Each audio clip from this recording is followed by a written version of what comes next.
Hello and welcome. My name is Christina from Empowered Creator. I am a mindset and conscious manifesting teacher and coach, and this is my YouTube channel. Here I talk about all things law of assumption, mindset, conscious manifesting, the quantum universe, and a lot more. And my goal is to simplify everything without the fluff. So if you guys like this content and you would like to see more of it, I would love it if you would subscribe to this channel, comment on this video, like it, share it, and stick around. Also, if you need help with your specific situation, I offer one-on-one coaching as well as custom subliminals for whatever needs you may have. I also have some self-study courses about manifesting your specific person. And I do have a members-only channel with a lot of perks for members, including weekly live workshops with a different manifesting topic each week, weekly live group coaching, a lot of exclusive content, monthly challenges for a chance to win a free one-on-one coaching session with me, and a lot more. So if you're interested in any of these services, the links are below in the description box. Click on them and they're going to take you to my website or to the membership channel. With all that being said, let's dive into today's video. In today's video, we're going to talk about a concept that for a lot of people in the manifesting community sounds contradictory, at least on the outset. And that is, how do I persist and at the same time let go of my desire with my specific person to allow it to manifest? I get this question all the time. People get confused a lot over what they see as two contradictory concepts that they are given as advice. And so I'm here today to clarify things, answer this question, explain how this works, explain how the two are not actually contradictory and they're not mutually exclusive. So this is what I'll be discussing in today's video. Stay tuned. So as I just said, I get this question a lot. How do I persist in my desire with my SP and at the same time let go of it?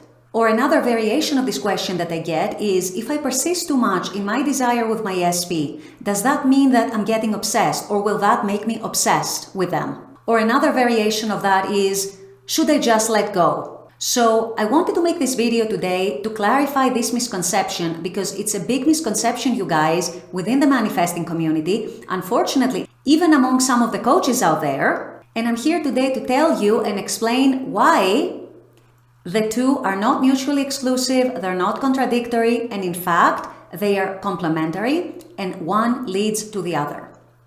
The first thing you want to understand and realize, which you would be surprised how many people in the manifesting community don't understand and don't realize yet, is that when we say persisting, when we're talking about persisting when it comes to your SP, your specific person, we are not necessarily talking about persisting in doing the techniques.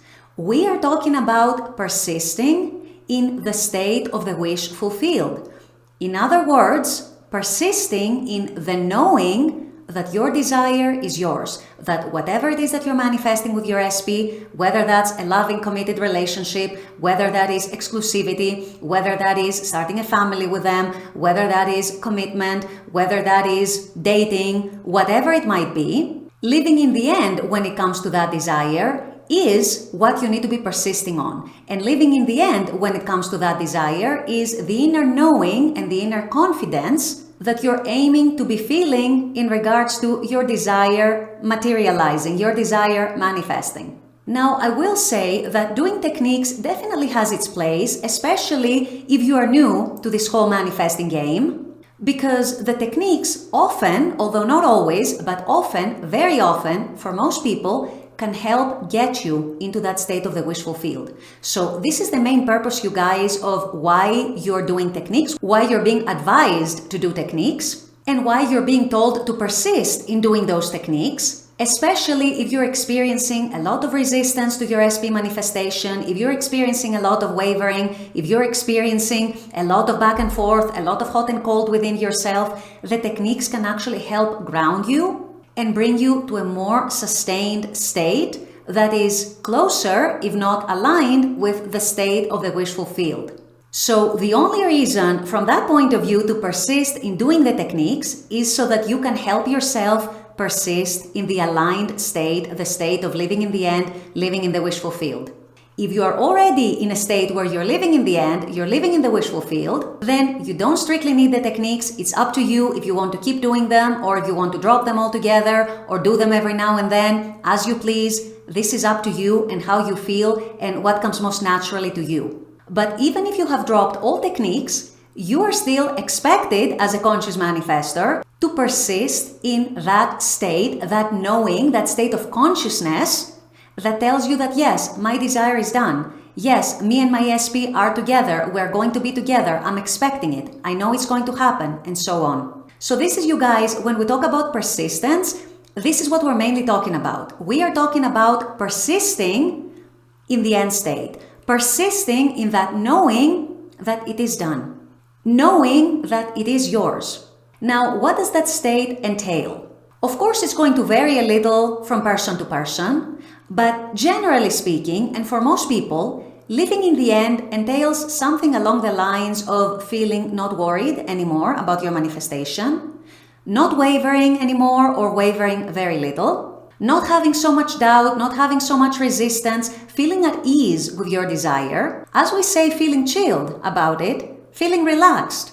Going about your life knowing that it's happening, knowing that it's unfolding, knowing that it's on its way to you and it's going to manifest any minute now, any day now. And so what that does is that it makes you and helps you let go. Now, another explanation is needed here because, again, when we're talking about letting go, we don't mean letting go of your desire, not wanting your desire, not wanting your SP, not thinking about them, and so on. What we mean instead is that you are in that state of the wishful field, and when you are in that state, you have automatically dropped the resistance, the obsession, the desperation, the neediness for it. Why? Because you know it's coming.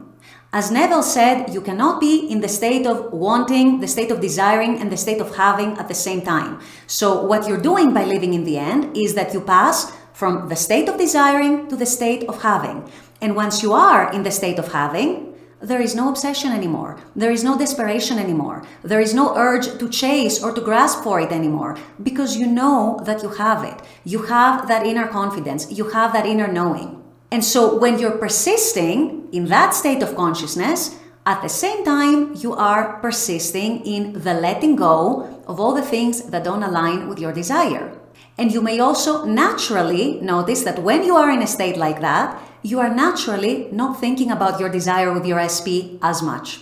The times when you are thinking about it obsessively are the times when you are in states of lack, when you are in states of, I cannot have it, it's impossible for me to have it, there are so many obstacles, so many circumstances, so many difficulties, and so on. But once you pass from that state to the state of consciousness of, yes, I have it, yes, it's done, yes, I know I'm going to have it, you are automatically, at the same time and very naturally, letting go. You're not obsessed anymore, you're not grasping for it anymore, you're not desperate anymore, you feel good, you feel fine.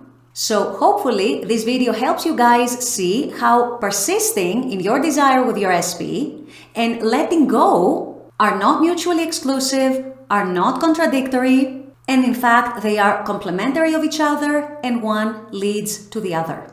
So I hope this helps clarify things, I hope this clears up any confusion, and I hope it motivates you and inspires you to persist in the right way to living in the end when it comes to your SP, which then is automatically going to allow you and help you to let go. In other words, detach. And once that happens, things are going to start getting pushed out into your 3D, and you're going to see your 3D changing in amazing ways. With all that being said, I'm going to wrap up this video here. I intend that this has helped. As always, I very much appreciate you guys being on this channel, watching this content. I love making this content for you. And as always, I look forward to seeing you all at the next video. Until then, take care and bye-bye.